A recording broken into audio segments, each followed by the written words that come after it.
It's 22 days to the presidential and parliamentary elections. This is Joy News Today, also live on DSTV channel 421 and GoTV channel 125. I am Emefa Akosia Adeti, and our headlines today: skating dissent of Justice Amadu and Lovelace Johnson ignites fierce debate on judgment of Supreme Court following the publication of the full reasoning of the court. We have details.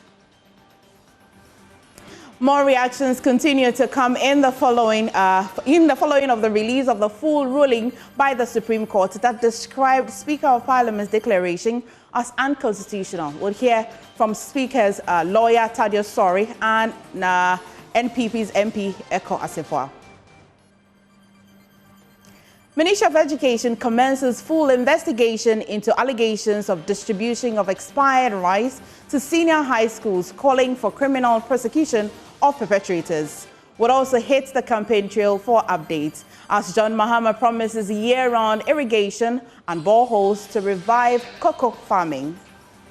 Also, Dr. Muhammadu Bawku has strengthened his campaign in the Ashanti region, seeking the support of religious and traditional leaders. Details will follow shortly. Please stay.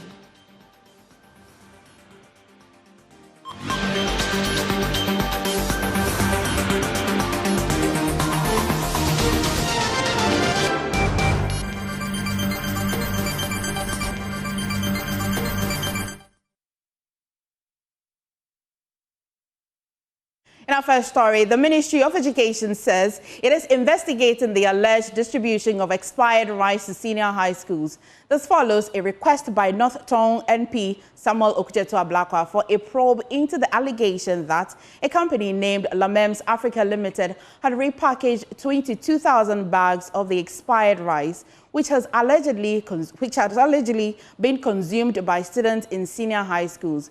Kwesi Kwating is Public Relations Officer of the Ministry of Education, and he spoke on the AM show. Or account of Mr. Blackman. You can clearly know that, assuming without admitting that the allegations he raised were valid, it was obviously done at the blind side of the ministry. So it came to our attention just yesterday. And remember, in terms of even food supply and distribution, the Ministry of Education has no such mandate or responsibility. It's the responsibility of buffer stock. They deal with our suppliers and later bring invoices to the ministry. We verify those invoices, and then the ministry makes payments through the same buffer stock. So we were not in the know until yesterday when the matter came up. And of course, when it came up, the minister has given some directives, which include investigating him and also making sure that we get to the bottom of this matter. Ultimately, the backstop goes with the Ministry of Education. But I think the fact of this narrative should also be put in a right or proper context. If you are a supplier and you are asked to supply, let's say, 8 bags of rice to schools, and you present the items as wholesome, and to the contrary, it is not as such. Objectively, which system is there for anybody to be able to detect that? If you, for instance, go to the shop, Melcom, and buy rice, and expiry date, everything shows that the rice is wholesome. It's almost impossible for you to detect. But there was some intentionality about this. The rice was rebagged. It was rebagged. People knew the rice had expired. They rebagged. Benjamin, can you wait? I'm not sure that is in contention. This is assuming without admitting that what the claim or the narrative by Mr. Okudzeto-Ablakwa is true. Nobody is disputing that. But clearly, this is a clear criminal activity that has been undertaken at the blind side of the ministry.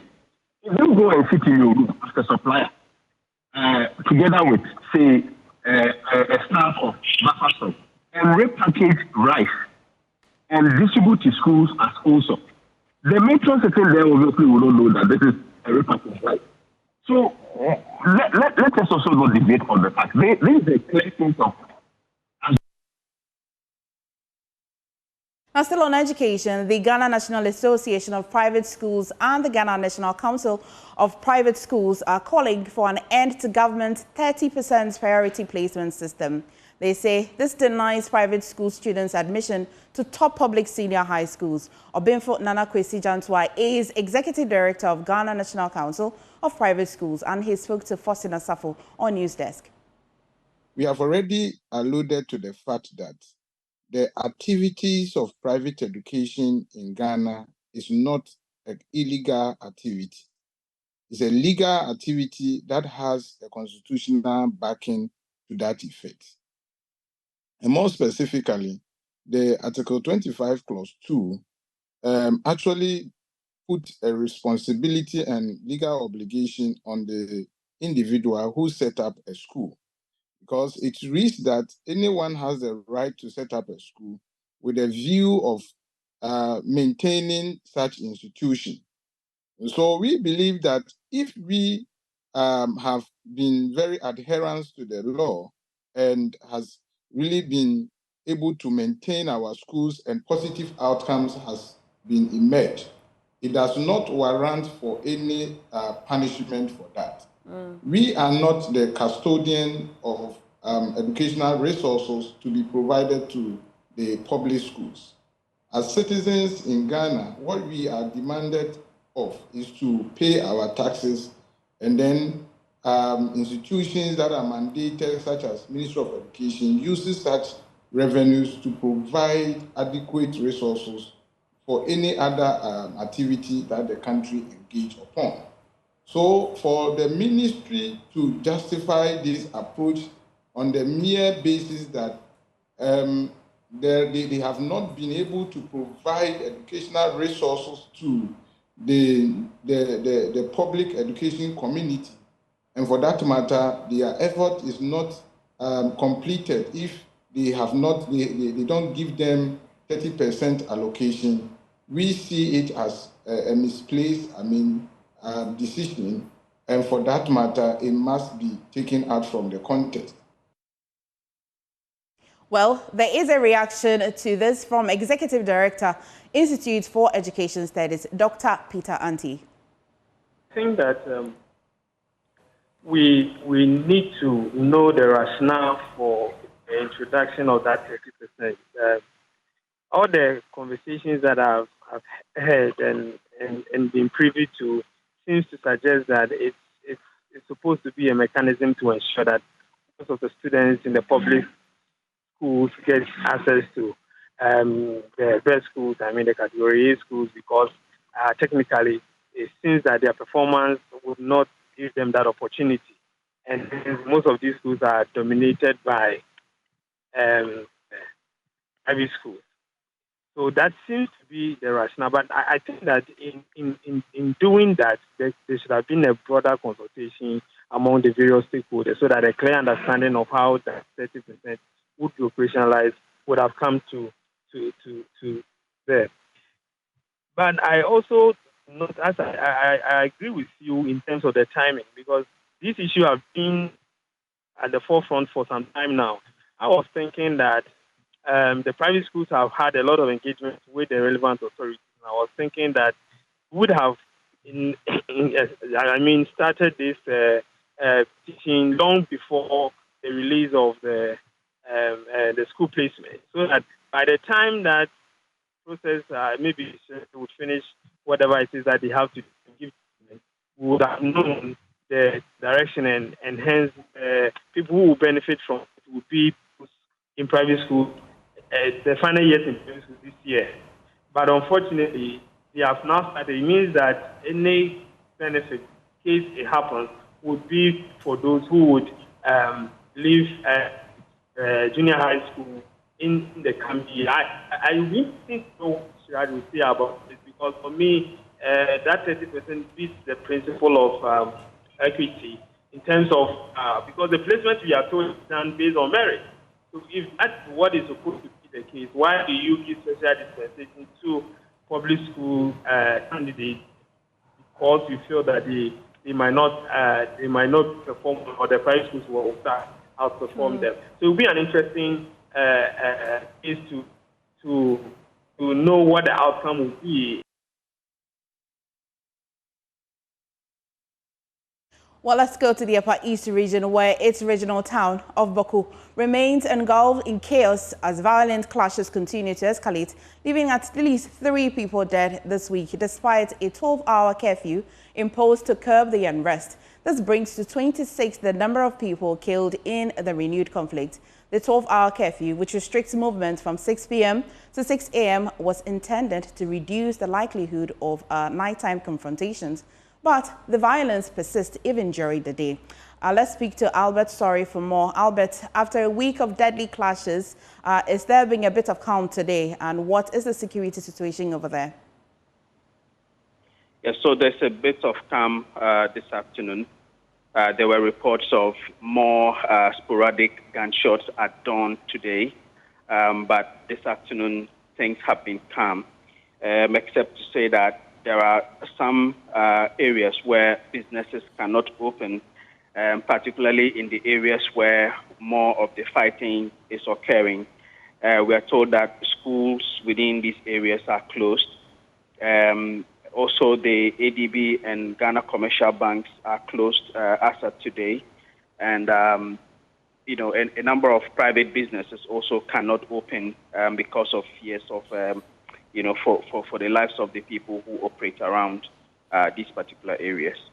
Well, Albert, would you, in your estimation, say that the curfew is helping in any way at all? What has the people been saying?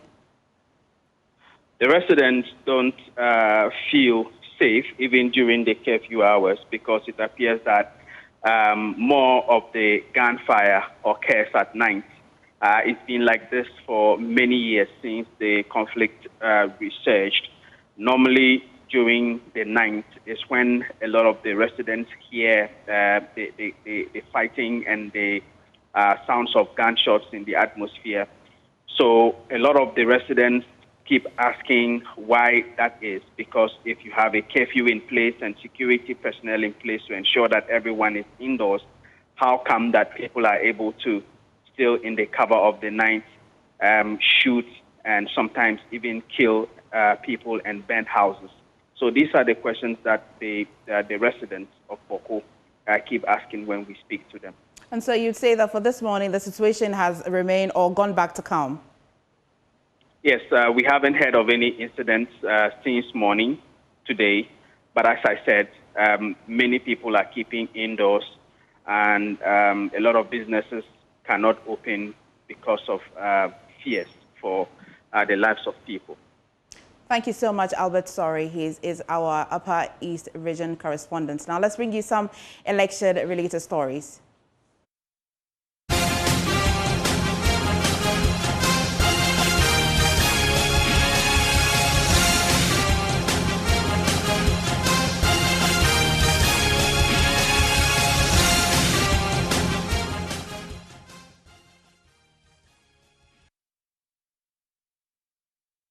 Now, presidential candidate of the New Patriotic Party, Dr. Amadu Bawku, has strengthened his campaign in the Ashanti region, seeking the support of religious and traditional leaders to solidify the NPP's base in the region.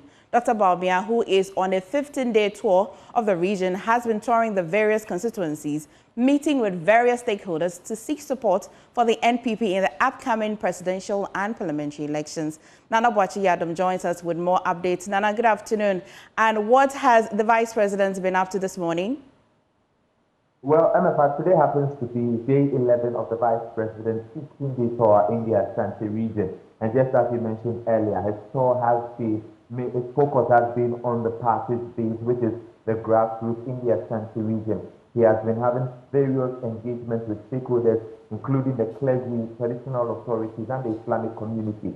Well, this is going to be his 36th engagement by the close of today with these stakeholders to solidify the party's base and also strengthen the ties between these stakeholders and the NPP, saying that this is going to be a major way for the party to consolidate its base in seeking victory in the December poll. And so this has been what the Vice President has been up to in the Ashanti region. He's touring 3 constituencies in the Adamse enclave, going to Niue to Biasi, Adamse, Asokwa, and then Fomena. In Fomena constituency, we are expecting the Vice President to introduce the second Deputy Speaker, Bawku, who went as an independent candidate in the previous election to the people as the NPP's parliamentary candidate, so as to make sure that the party is also maintaining that particular seat.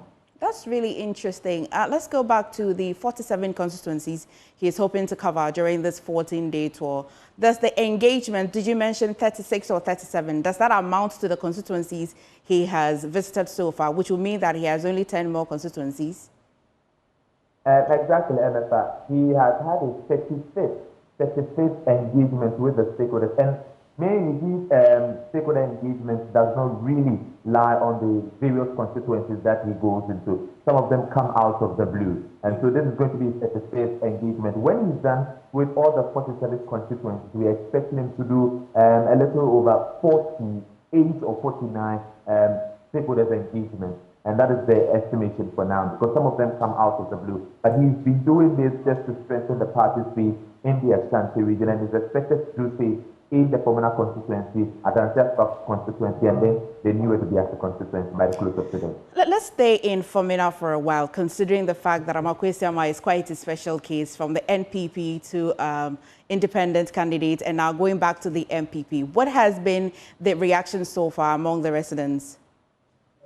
Well, we remember that earlier when the EC opened nominations, Amadu filed as a candidate on the ticket of the New Patriotic Party, and the introduction was clearly done by the party chairman Bernardin Tibotiako, and then the running mate or vice presidential candidate Dr. Matthew Poco-Prempeh. They introduced him first hand to the people. The reception at that time was not disappointing, because for them they were expecting Mr. Amadu to go on the ticket of the New Patriotic Party after siding with the party in the 8th Parliament, say that he's going to do business with them.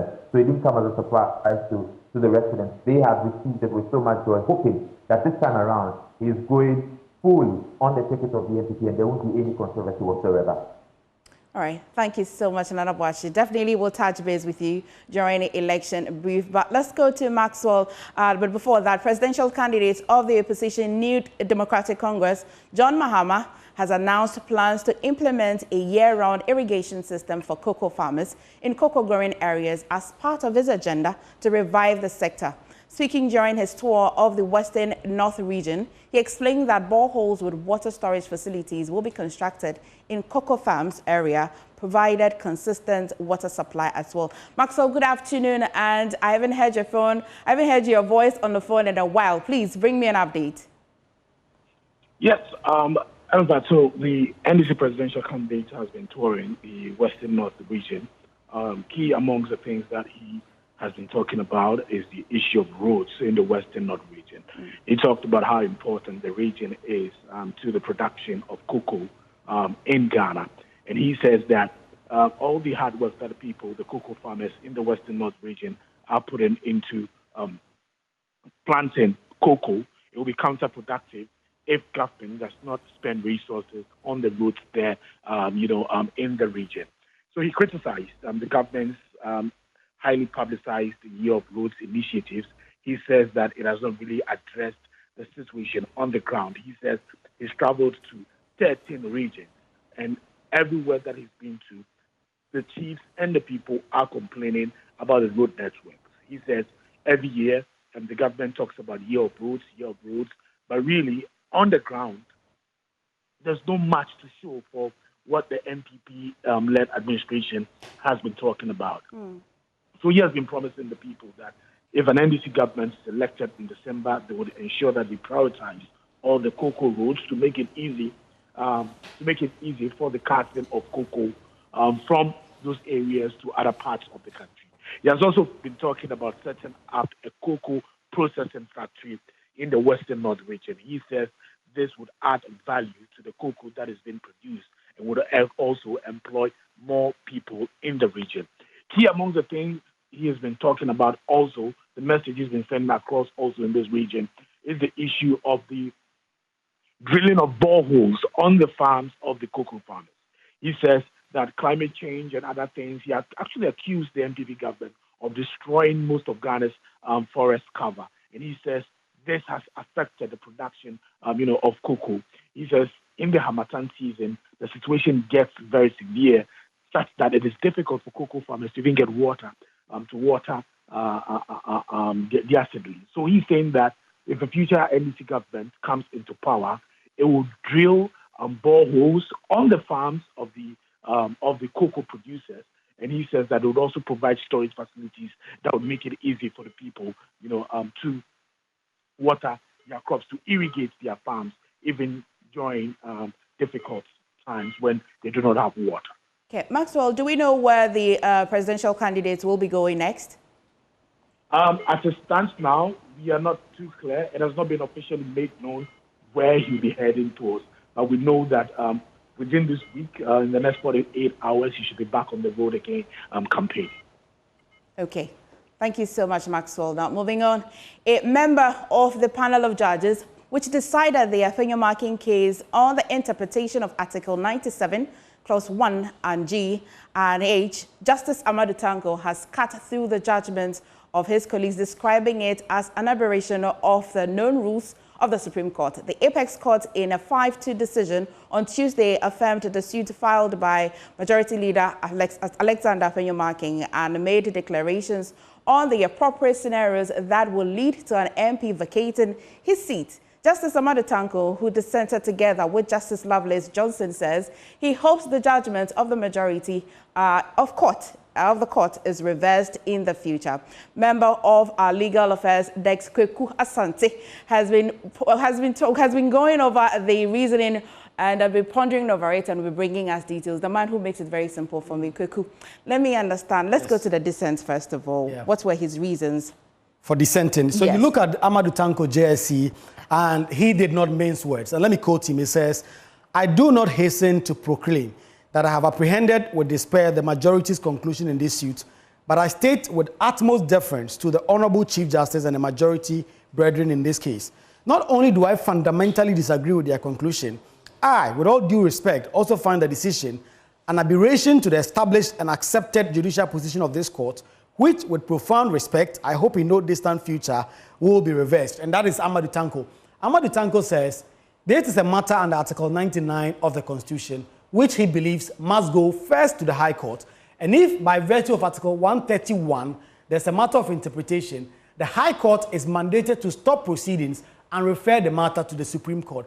He calls what the majority, the 5 members of this 7-member panel, did as an aberration and usurpation of the powers of the High Court. Again, I quote, he says, "In my view, implicit in Article 132 is a recognition that the High Court and the Court of Appeal may adjudicate over any matter by virtue of constitutional or statutory jurisdiction vested in them.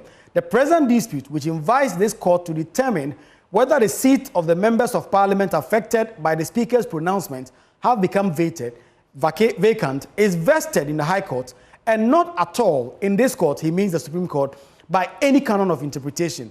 By assuming jurisdiction in this court, the court is rather usurping the special and exclusive jurisdiction of the High Court on the issue, a situation which in itself is per incuriam the 1992 Constitution and potentially unconstitutional." So both he, Amadu Tanko, and Lovelace Johnson take aim at their colleagues and argue that the Supreme Court has usurped the power of the High Court. They have acted potentially unconstitutionally, and they express their hope that in the future, another court, the same Supreme Court, may overturn what this 5-member panel did. That's a lot of legalese. Yes. Are you able to compress it and give me English, please? Right. So if you look at the Constitution, Article 99 says, whenever there's a dispute as to whether or not a seat has become vacant, the proper forum to go to is the Supreme Court. Of course, Article 130 also says it is the preserve of the Supreme Court to interpret the Constitution. So if anybody put rival meaning on any provision in the Constitution, they have to go to the Supreme Court for the court to interpret. The view of Amadu Tanko and Lovelace Johnson is that this is a matter that falls squarely under Article 99 of the Constitution. That means if you want to know whether or not a seat has become vacant and you are disputed on that, you need to go to the High Court.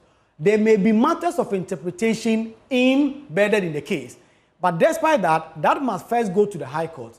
If the High Court judge feels that there is a matter for interpretation, or the other parties ask for interpretation, because the High Court cannot interpret the Constitution, the case will be put on hold, the matter will be referred to the Supreme Court for an interpretation to be done, the case will be remanded back to the High Court to determine the case based on the interpretation that the Supreme Court will put on it. So Amadu Tanko says the majority of the court took the view that because it's a matter for interpretation, they are seized with the jurisdiction. He does not agree. Together with Lovelace Johnson, they believe the appropriate forum should have been the High Court, and if there was a matter for interpretation, this matter would have been remitted to the Supreme Court for a decision to be made. Let's go to the other judges who granted the reliefs. Yes. Let's so there is Justice Yao Dakwasari. He wrote the majority opinion. The 5 members include the Chief Justice, Ernest Yaogai, Mariam Owusu, and Kwame Esiedu Adibu. So according to Yao Dakwasari, if you look at Article 97(1)(g), a person can only be said to have vacated his seat if, let's say, you are a member of the NDC member of you are an NDC member of Parliament, and you say presently in Parliament you have joined the NPP side. That way you would have lost your seat. But by simply evincing an opinion that in the future, in the next Parliament, you want to come to the next Parliament as an independent candidate, you will not have lost your seat. Let me quote. It says, in the result, we hold that upon a true and proper interpretation of Article 97(1)(g), the legal elements of that provision can be formulated as follows. 1, an MP must vacate his seat if he leaves the party under which he was elected to join another party or become independent and seeks to remain in Parliament under their new status. And then, regards to the independent MP, an independent MP must vacate his seat if he joins a political party in Parliament and seeks to remain in Parliament under his new political status. He goes on to cite several cases in the past, like Joe Sewusu, who first ran as an independent MP and then joined the New Patriotic Party in the next Parliament. They say that, in their view, the court did have jurisdiction to hear this matter. And not only that, a member of Parliament who has said he is going to run on the ticket of, say, NPP or become an independent in the next Parliament does not disqualify them, unless, of course, within this current Parliament, they decide that they are cross-carpeting, literally, to either become an independent or join the political party. According to the majority opinion, again, written by Yao Dakwasari, this interpretation or the ruling of the Speaker gives political party too much power, and that means political parties can wake up one day and say, we have sacked you, and because of that, you lose your seat. Right. They do not wish to give political parties that much power. They say that is not what the Constitution, the framers, sought to do. Quickly before I let you go, I know that Thaddeus Sori is also been speaking. What did he mean by the post on Facebook? So Thaddeus Sori and actually Justice Sai have also all written on this on Facebook. They were lawyers for the Speaker in the interlocutory matters. They say that if you look at the Supreme Court ruling that have come out, there was no order directed at the Speaker of Parliament. We know that so far persons have been talking about the Speaker of Parliament should comply with the directive and order of the Supreme Court. They say that if you look at it, there is no unequivocal order directed at the Speaker. As in, if you read normally in Supreme Court judgments, they will say an order directed at the Speaker of Parliament to admit those 4 MPs to come and do their work, blah, blah, blah. This particular case, the judgment, did not say anything of that sort. So there's nothing for the Speaker of Parliament to enforce. And that would mean that no order have been made. And they say that this is simply declaratory, and this is simply an academic exercise that the court did, which really do not have substantive effect as regards to the Speaker and what he can do in the future. We definitely look forward to what Parliament will look like and if the Speaker will call. But thank you so much, Kweku. Now, moving or staying on this matter, NPP MP of Parliament for Tafo Eko Asefa has also been reacting to this.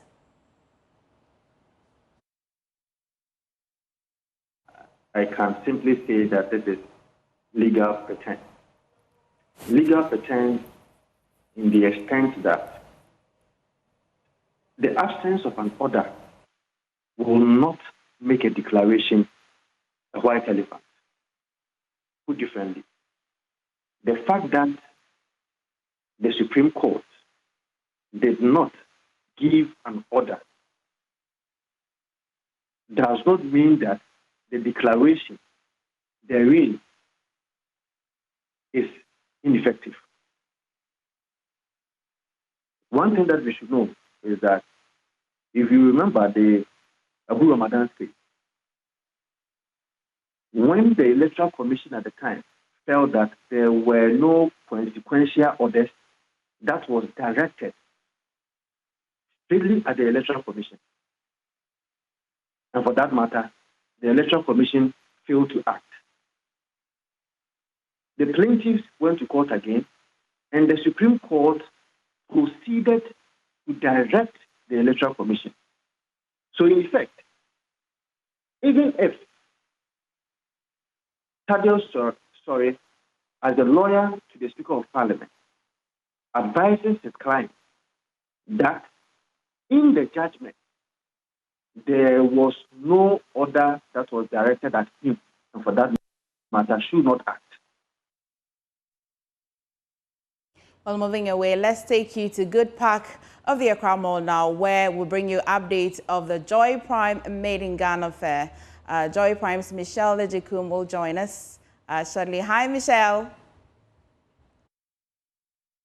Thank you very much, Amefa. Good afternoon to you, and we're coming to you live from the Good Park, and this is day 2 of the Joy Prime Made in Ghana Fair, which is powered by Hits FM.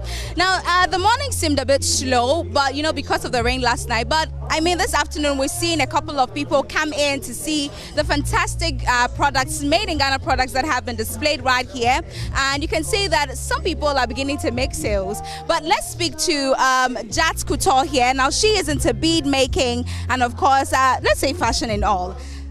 Good afternoon, my dear. Good afternoon. All right, now I want you to take us through your products here. What and what do you have here?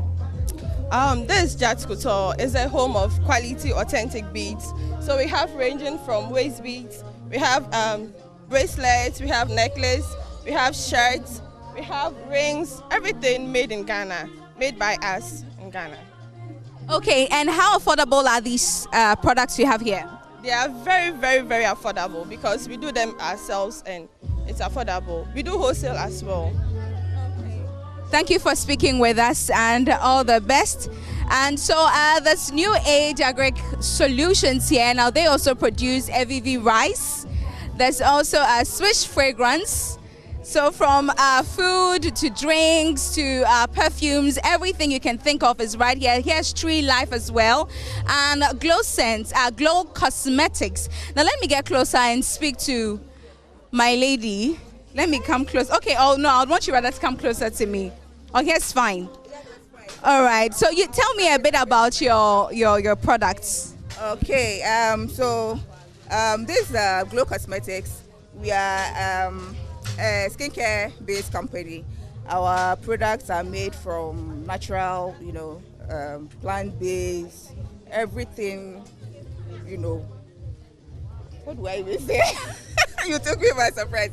Anyway, so we have there is a range of skincare from soaps, scrubs, moisturizers, serums, everything. And as I said, it's plant-based, okay? So if you have skin concerns like hyperpigmentation, dark knuckles, uneven skin tone, we take care of that. We give you an even complexion. It radiates your skin, and then everything is natural. So nothing is going to bleach your skin. Everything. Yes. So these are some of my customers. Yeah. So now let me speak to one of our clients here.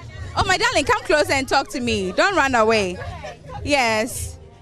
I mean, this is the Joy Prime Made in Ghana Fair, and you're here at Glow's Cosmetics. But so far, what have you seen, and what was the purpose for coming here? Okay, my first time I was using the product was last month, and after using it, I've seen changes. It's telling my skin, it doesn't do it so brighten, it just maintains my skin. That's what I love about the Glow Cosmetic product. It doesn't add anything, it will just maintain your skin. That's it. All right. Yeah. So how did you know that Glow was coming here, and where did you see the commercial, or how did you hear about Joy Prime Made in Ghana Fair as well? Oh no, I know her. We went to some event, some award night event. I met her there. So from there, I wanted to try her product and see, since we all went there for the award. So I tried it, and she posted it on her IG. Yeah, she posted it on her IG. She'll be coming here, she'll be here, so I want to come and also benefit the promo. Now Ghana there is hot, so if you want to be taking the normal prices, then you have to come and also benefit the promo. Yeah. All right, thank you so much for speaking to us. Just like she's rightfully said, when you the Joy Prime Made in Ghana Fair. Well, so don't miss out on the Made in Ghana Fair at Good Park around the Accra Mall. Now, let me take you to Safari Valley. Safari Valley Resort is buzzing with excitement as 100 young students dive headfirst into nature. The MGL Safari Valley Eco Initiative was kicked off in grand style, turning the lush landscape into an outdoor classroom From identifying fascinating plant species to spotting wild animals, the students are learning the roots of sustainability while having a wild time. Jacqueline Ansumayobwa is live at Safari Valley Resort, and she joins me live with more updates. Jacqueline, how many places have you visited so far, and what have you been learning yourself? I'm still seeing so much greenery, and this initiative is to help, the young ones, the students, to appreciate nature. You know, over the previous years, we've been talking about conserving nature, and even recently, the talk about Galamsey and all that. So we have 100 students here who are coming in to experience nature right here at the Safari Valley Eco Park to learn more, and when they get out there, to teach their fellow colleagues how it is to preserve the environment. But then I have some of the students here. We've been walking. We started this around, kindly join me here. We started this tour roughly around 10 a.m. and it's 12 something right now. And I'm not exhausted, but are you tired? Not at all. All right. So far, we've been to 3 different camps. Havia, Avian, and there's another one. How has it been for you? It has been great. I've learned a lot of things, and I've seen a lot of animals that I haven't even seen before, like the Pagorian Mara, which are monogamous animals and stay with their mates for life. We saw the emu and the llama, and here we are seeing the zebra, and we know different types of zebra, like the mountain zebra and the plain zebra. We saw that zebras and wildebeest travel together, and zebras are very intelligent animals to the sense that when they are crossing a river together and they are crocodiles, the wildebeest are allowed to cross first to be fed on by the crocodiles, and the dead wildebeest in the river are used as stepping stones for the zebra. Sure. All right, let me also ask your brother here now, how has it been for you? Moving from 3 camps, the first camp you went, we saw some plants and some different types of animals that we have there. How has it been for you? Learned anything so far? Yeah, I learned a lot. Just share with us a few. Okay.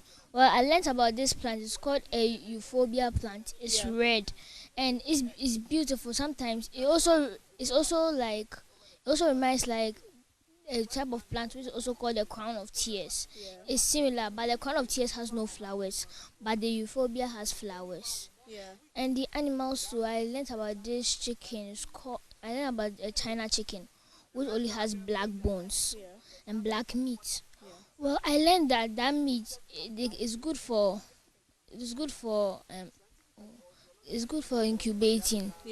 So I heard that if mothers are pregnant, they kill the Chinese chicken and give it to moms so that they can reproduce well. Okay, all right. Well, we've actually learned a lot. We learned about the prekese and a whole lot more. We're still learning. We are currently at the 3rd camp. There's a lot of activities. Just as you can see behind me, these are zebras. We have ostriches and all that. Learning a lot more. Wilder beasts. And some of them, it's actually my first time hearing of some of these different types of animals and all that we have. But we're still right here inside the Safari Eco Park, which you might want to come here sometime. This is not just going to be only this day. We have subsequent ones on every Friday where we're expecting more students to come in. And this is an initiative, a multimedia, that's an MGL initiative in collaboration with Safari Park to ensure that we have our younger ones actually learning very well to preserve the environment. So we're still here, and obviously in subsequent bulletins, we'll be bringing you more about the other places that we've toured right here at the Safari Valley Eco Park. So as of now, I'm just moving to other places, and I'm handing back over to MFA inside the studio. Thank you so much, Jacqueline. With how much these young students are learning, Jackie is definitely not coming back the same, but we'll be back shortly with business. Hello and welcome to the business segment on JoyNews Today with me, Pius Kojo Baka. Absa Bank Ghana is making a commitment to reverse the global perception on business ethics and sustainability, which indicates that many employees have no proper ethics in working environment. There is more in this report. Under the theme Agenda 2063 and the Sustainable Africa, The role of ethical businesses. The event provided a platform for discussions on the importance of integrity and responsible practices in driving economic progress that benefit all. Managing Director for Absa Bank, Edward Butcher, in his speech highlighted a survey which reveals that many businesses lack ethics in their operations. According to him, the situation can be reversed if all stakeholders support the cause by Absa Bank and other partners, including the Business Ethics Network of Africa. The Global Business Ethics Survey, 87% of employees do not think that the workplace culture has high ethics. 87%. Now, that is a big number, and clearly it speaks to the work that needs to be done if we are going to achieve our aim of ensuring that there's ethics in business. However, this challenge does also present to us opportunities. Opportunity for us to take the lead and to make a difference in the institutions in which we do work. President of the Business Ethics Network Africa, Dr. Brian Robinson, in an interview with journalists, called for more discussion on business ethics to ensure more people are aligned with the global trend. But they did not stop here. So we want individuals to not only have this awareness that comes out of the ABSA Ben Africa conference, but to actually take those conversations back into the workplace. Even back home, to have these conversations in your homes where we talk about these issues and we question and we critique the decisions that people are making. So I think that's critically important. And maybe, if you don't mind, if I can reflect on recent research that we've done as part of Ben Africa. We conducted the Global Survey of Business Ethics. It's the biggest global survey of business ethics in the world. The ABSA BEN Africa Conference is an annual platform used to call on business leaders to create tangible change and inspire teams to adhere to the highest ethical standards. Odotobri Rural Bank has recorded a remarkable increase in performance with a 92% increase in profit for 2023. The 13.6 billion cedi profit complements the outstanding performance of the banking sector, which recorded a profit of 8.3 billion cedis in 2023 from a loss of over 6 billion cedis in the previous year. Here's a report. Though the macroeconomic environment remains unfavorable, some positives were recorded in the bank's operational performance. The increase in profits was mainly affected by the rise in deposits. The deposits recorded a rise of 314 million cedis from 242 million cedis. Investments increased to over 240 million cedis from 177 million cedis, an increase of over 35%. Reverend Prince Osewusu is board chair.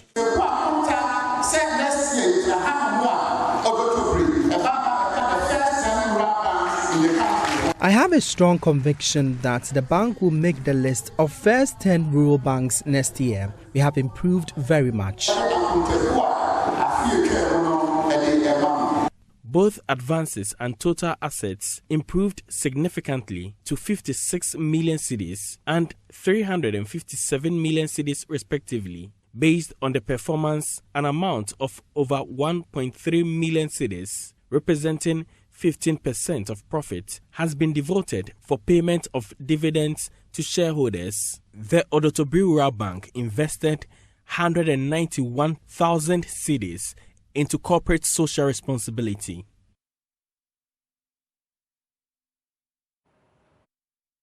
And that's it for Business. Sports comes up shortly.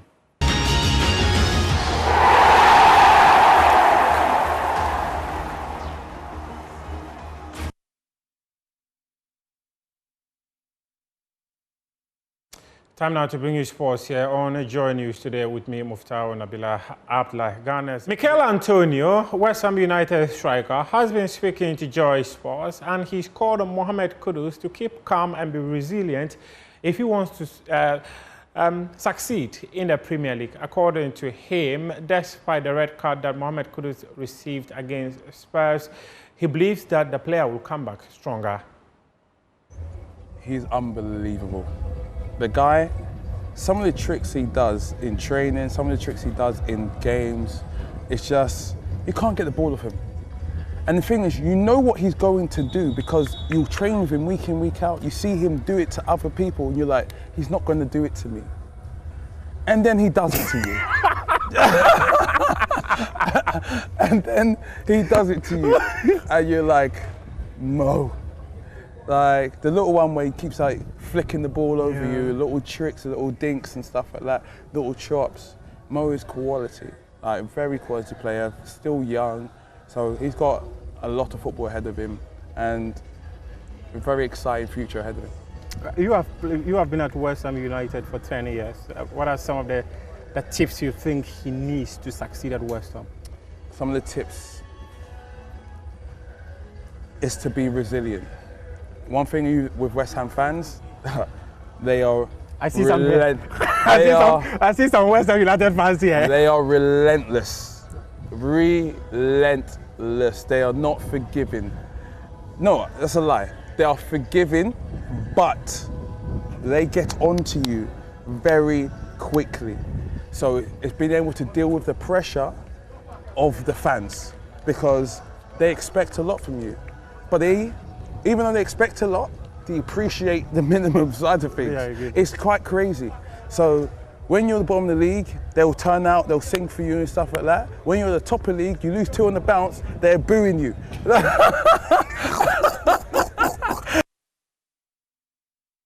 That's your sports for now. You can head to myjoyonline.com for some more sports stories. We appreciate your time.